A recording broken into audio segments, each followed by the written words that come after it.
ശരിക്കും നമ്മളെ മനസ്സിനെ വല്ലാതെ സ്വാധീനിക്കുന്ന, വിഷമിപ്പിക്കുന്ന കുറേ കഥകൾ. അപ്പോൾ ആ രീതിയിൽ വല്ലാതെ സ്വാധീനിച്ചിട്ടുണ്ട്. പല ആളുകളും ഇതേപോലെ തന്നെ വിളിച്ച് സംസാരിക്കുന്ന സമയത്ത് നമ്മളിത് വല്ലാതെ സ്വാധീനിച്ചിട്ടുണ്ട്. അതേപോലെ ഒരു ഒരു പിന്നെ പെൺകുട്ടി വിളിച്ചിരുന്നു. അതിലൊരു കഥാപാത്രം എൻ്റെ കഥാപാത്രം പോലെ തോന്നുന്നു. ശരിക്കും പൂർണ്ണമായിട്ടും എൻ്റെ കഥ ആ രീതിയിലാണ്. ഗോഷ്ഠി വായനക്കാരെ ഏറ്റെടുത്തത് തന്നെയായിരുന്നു ഏറ്റവും വലിയ പുരസ്കാരം. സാഹിത്യ ലോകത്ത് ശ്രദ്ധേയമായ നേട്ടവുമായി വായനക്കാർക്കിടയിൽ ഇടം പിടിച്ചിരിക്കുകയാണ് മാധ്യമപ്രവർത്തകനും എഴുത്തുകാരനുമായ മണികണ്ഠൻ കൊളത്തൂർ. പച്ചയായ ജീവിതങ്ങളെ തുറന്നുകാട്ടി അദ്ദേഹം രചിച്ച ഗോഷ്ഠി എന്ന നോവല് ഇന്ന് മലബാർ സൗഹൃദവേദിയുടെ 2ാമത് സാഹിത്യ പുരസ്കാരത്തിന് അർഹമായിരിക്കുകയാണ്. ഇപ്പൊ പുരസ്കാര നിറവിൽ നിൽക്കുകയാണ്. അപ്പൊ ഗോഷ്ഠിക്ക് ഇങ്ങനെ ഒരു പുരസ്കാരം പ്രതീക്ഷിച്ചിട്ടുണ്ടായിരുന്നു? ഗോഷ്ഠി വായനക്കാരെ ഏറ്റെടുത്തത് തന്നെയായിരുന്നു ഏറ്റവും വലിയ പുരസ്കാരം. ഇപ്പൊ മലബാർ സൗഹൃദവേദിയുടെ ഒരു പുരസ്കാരം കൂടി കിട്ടുന്നു എന്ന് അറിയുന്നതിൽ വലിയ സന്തോഷമുണ്ട്. കാരണം അത് ഗോഷ്ഠിക്കുള്ള അംഗീകാരമാണ്. മാത്രമല്ല നമുക്കൊരു പ്രചോദനമാണ്, കൂടുതൽ എഴുതാനുള്ളൊരു പ്രചോദനമാണ്. ഗോഷ്ഠി വായിച്ചതിന് ശേഷം കുറേ ആളുകൾ വിളിച്ചിരുന്നു, മെസ്സേജ് അയച്ചിരുന്നു. അതായത് അവർ പറയുന്നത്, പലരും പറഞ്ഞത് ഞാൻ അതിലൊരു കഥാപാത്രമാണ്, അതെങ്ങനെ നിങ്ങൾ എൻ്റെ കഥ എങ്ങനെ നിങ്ങൾക്ക് മനസ്സിലായി എന്നൊക്കെ പറഞ്ഞിട്ട് ആ രീതിയിൽ അടക്കം പല ആളുകളും വിളിച്ചിരുന്നു. അപ്പോൾ ശരിക്കും ഗോഷ്ഠി പൂർണ്ണമായിട്ട് ജനം ഏറ്റെടുത്തു എന്നുള്ളത് തന്നെയായിരുന്നു നമുക്ക് കിട്ടിയ ഏറ്റവും വലിയ അംഗീകാരം. ഒരുപാട് പ്രതികരണങ്ങൾ ലഭിച്ചിട്ടുണ്ട് വായനക്കാരുടെ ഭാഗത്തു നിന്ന് പറഞ്ഞു. അപ്പോൾ ഏതെങ്കിലും ഒരു പ്രതികരണം സാറെ സ്വാധീനിച്ചിട്ടുണ്ടായിരുന്നു? ഏതെങ്കിലും ഒരു വായനക്കാരൻ്റെ പ്രതികരണം? തീർച്ചയായിട്ടും ഉണ്ട്. ഒരു വായനക്കാരൻ അതിൽ നമ്മുടെ ഒരു വില്ലൻ കഥാപാത്രമായിട്ട്, വില്ലനല്ല നായകനും വില്ലനും കൂടിയായി വരുന്നൊരു കഥാപാത്രമുണ്ട്. ആ കഥാപാത്രത്തിൻ്റെ മൂപ്പർ പറഞ്ഞത് ഞാൻ എൻ്റെ കഥയാണത് എന്ന് പറഞ്ഞിട്ട് മൂപ്പരുടെ കുറേ കഥകൾ, മൂപ്പർ ഇതുമായി ബന്ധപ്പെട്ടുള്ള കുറേ കഥകൾ മൂപ്പർ പറയുണ്ടായി. ശരിക്കും നമ്മളെ മനസ്സിനെ വല്ലാതെ സ്വാധീനിക്കുന്ന, വിഷമിപ്പിക്കുന്ന കുറേ കഥകൾ. അപ്പോൾ ആ രീതിയിൽ വല്ലാതെ സ്വാധീനിച്ചിട്ടുണ്ട്. പല ആളുകളും ഇതേപോലെ തന്നെ വിളിച്ച് സംസാരിക്കുന്ന സമയത്ത് നമ്മളിത് വല്ലാതെ സ്വാധീനിച്ചിട്ടുണ്ട്. അതേപോലെ ഒരു പിന്നെ പെൺകുട്ടി വിളിച്ചിരുന്നു. അതിലൊരു കഥാപാത്രം എൻ്റെ കഥാപാത്രം പോലെ തോന്നുന്നു. ശരിക്കും പൂർണ്ണമായിട്ടും എൻ്റെ കഥ ആ രീതിയിലാണ്. ഞാൻ അത്രമാത്രം വിഷമിച്ചിട്ടുണ്ട് ജീവിതത്തിൽ എന്നൊക്കെ പറഞ്ഞുകൊണ്ട് അതൊരു വല്ലാതെ നമ്മളെ മനസ്സിനെ അത് സ്വാധീനിച്ചിട്ടുണ്ട്. അങ്ങനെയുള്ള കാര്യങ്ങൾ. ഒരു എഴുത്തുകാരനെ സംബന്ധിച്ചിടത്തോളം ഒരു അവാർഡ് കിട്ടുക എന്ന് പറയുന്നത് ശരിക്കും ഒരു ഉത്തരവാദിത്തം കൂടിയാണ്.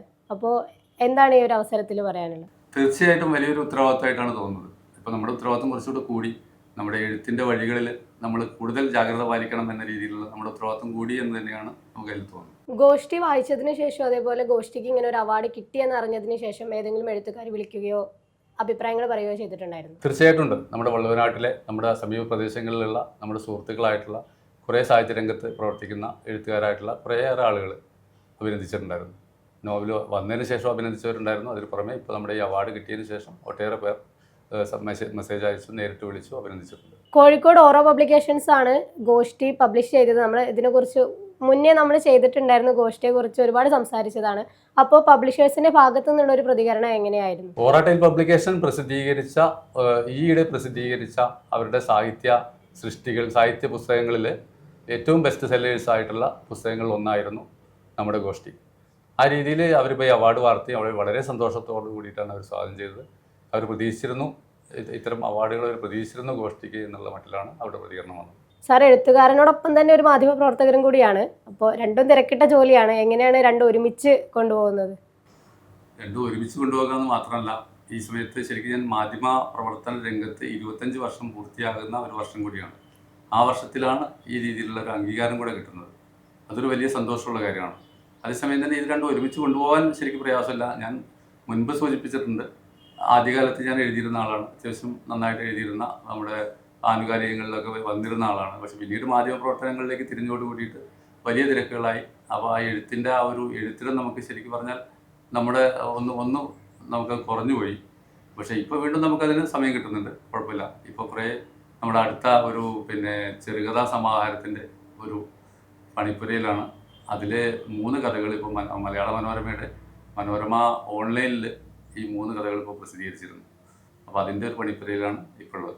ഗോഷ്ഠി എന്ന നോവലിലൂടെ സാഹിത്യ ലോകത്ത് തൻ്റെതായ ഒരു കൈമുദ്ര പതിപ്പിച്ച മണികണ്ഠൻ ചേട്ടന് ഇനിയും ഒരുപാട് കൃതികൾ രചിക്കാനാകട്ടെ. അതേപോലെ തന്നെ അദ്ദേഹം രചിക്കുന്ന കൃതികൾക്കെല്ലാം ഇതുപോലെയുള്ള അവാർഡുകളും പുരസ്കാരങ്ങളും എല്ലാം നേടാനുമാകട്ടെ എന്ന് നമുക്ക് ആശംസിക്കാം. കല്യാണം കഴിഞ്ഞ് കുറച്ചു കാലം ഫാമിലി പ്ലാനിങ് ഒക്കെയാണെന്നാണ് പറഞ്ഞുകൊണ്ടിരുന്നത്. പിന്നെ പതിയെ എല്ലാവർക്കും കാര്യം മനസ്സിലായപ്പോൾ ആ പ്ലാനും കൈവിട്ടു. കുട്ടികളില്ലാത്തതിനേക്കാളും വിഷമമാണ് കുട്ടികളായില്ല എന്നുള്ള ചോദ്യം സഹിക്കുന്നത്. ഒരു ദിവസം ഇവിടെ ഷോപ്പിൽ വന്നൊരു കസ്റ്റമറാണ് ഷിഫ ഫെർട്ടിലിറ്റി സെന്ററിനെ കുറിച്ച് പറയുന്നത്.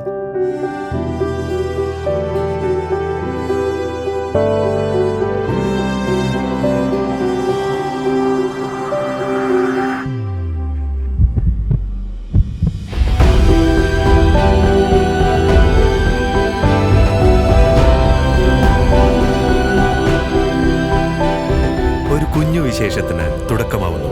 ഷിഫ ഫെർട്ടിലിറ്റി സെന്റർ, കിംസ് അൽ ഷിഫ ഹോസ്പിറ്റൽ, പെരിന്തൽമണ്ണ.